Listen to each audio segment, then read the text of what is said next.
my daughter Logan was about 2 years old, maybe three, and she'd been having night terrors, bad ones, bad enough that we let her sleep in our bed. And one night, I woke up in the middle of the night and I look around. Did you ever wake up in the middle of the night and you kind of like just scan the room? Well, that's what I did. And I noticed Logan, and she's sitting straight up right between the two of us. And she's just sitting. Her eyes are open and she's staring at nothing. I'm like, Logan, Logan. She just she doesn't blink. It's like she's not even there. And at this point, I'm getting kind of scared. Like, what is going on here? So I start gently shaking her. Um, Logan, Logan. And then her head turns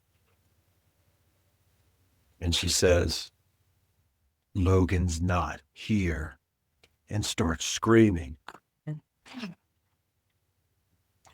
And I'm not going to lie. I thought she was possessed. This was straight out of The Exorcist or some type of horror movie. I was like, what the fuck was that? My wife wakes up. She starts yelling at me. What did you do? Like, I'm absolutely terrified. I was like, I didn't do anything. I said, she was just sitting there, and I asked her what she was doing, and she started screaming. So eventually she woke up. She settled down. She had no memory of it. She still doesn't. I mean, look at this picture, just so you know. She was a normal kid. She turned out okay. She's cute, right?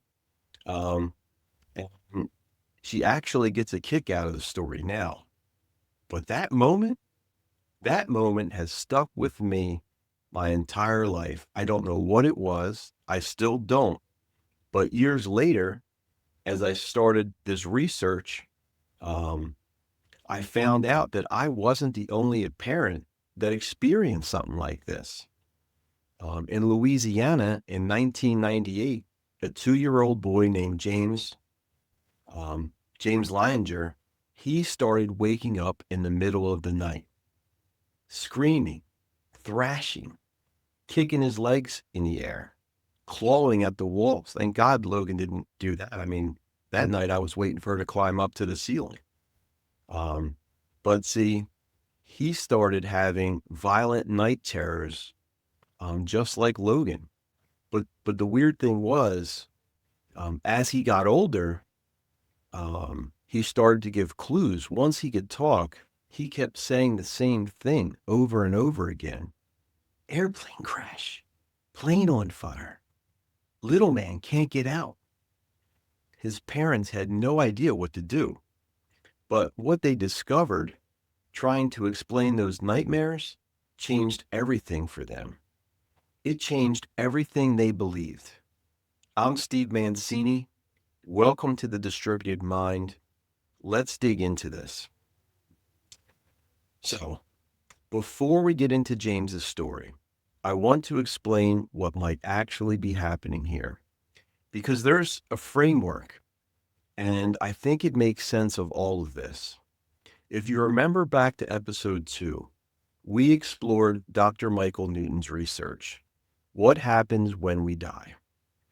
He looked at 7,000 regression sessions from hypnosis, and he documented the journey home, the separation from the body, the tunnel, reuniting with loved ones, the life review process. But Newton also documented what happens when we come back. And according to his research, when a soul returns from a new life, see, we don't just snap into a new body at birth. There's an integration process, and it's gradual. The soul begins bonding with the developing brain during pregnancy. But the full merger, soul and body becoming one, can take years. And it's based on a number of factors how long this actually takes. Sometimes it's months, But in other cases, it could take up to 6 or 7 years. Think about that for a second. If the soul is still integrating with the brain in those early years, the filter isn't fully online yet. The firewall between your current life um, and something else, your past lives, or your connection to super consciousness is still being built. So that's the window between the age of 2 and 6. The same window where children can barely form lasting memories of their current life is also when some children seem to access memories from a previous one. And certain things can make that bleed through stronger. Traumatic deaths, where the soul rushes back before fully processing, typically from unfinished business or, being pulled back too quickly. Or maybe it's just a younger soul who simply hasn't mastered the bonding process yet.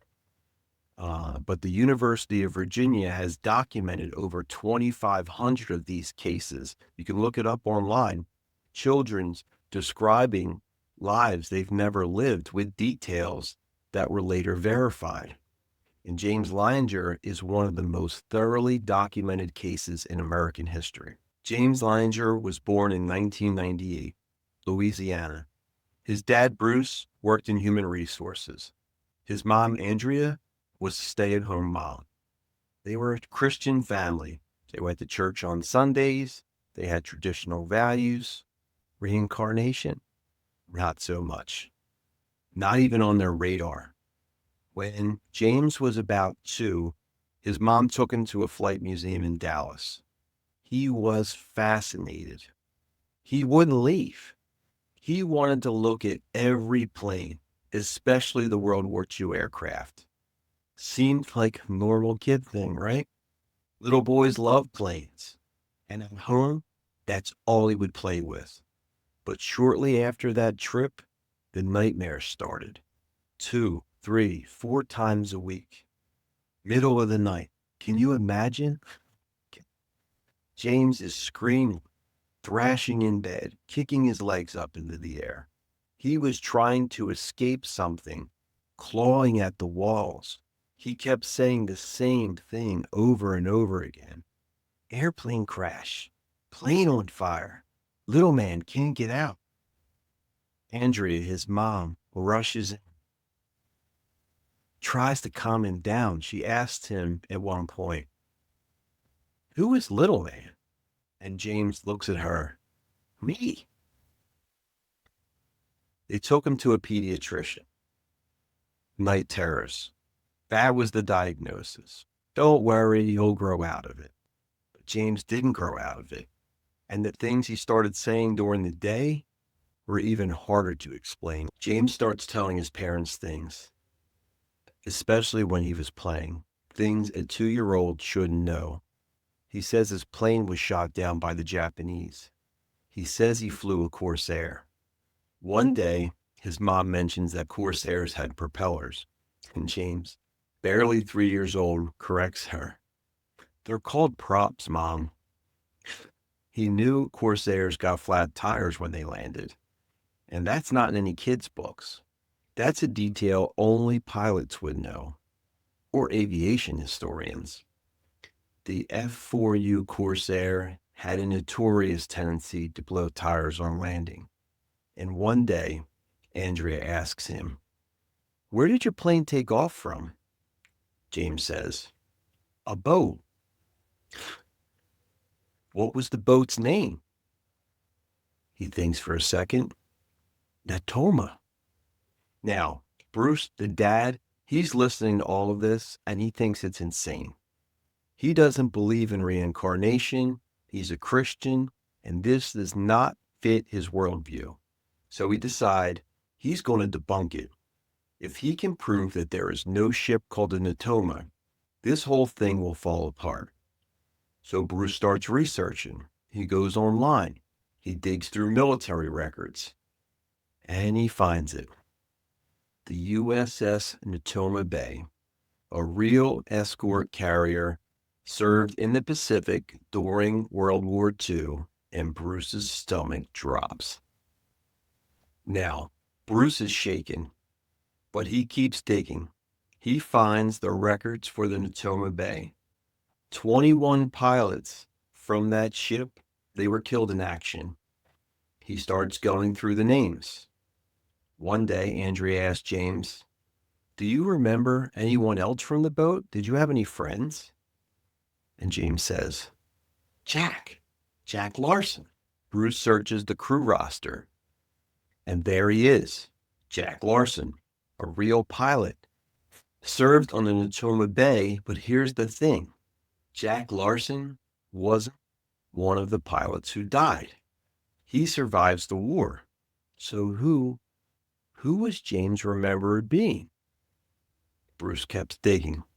He found that only one pilot from the Natoma Bay was shot down in the location James described.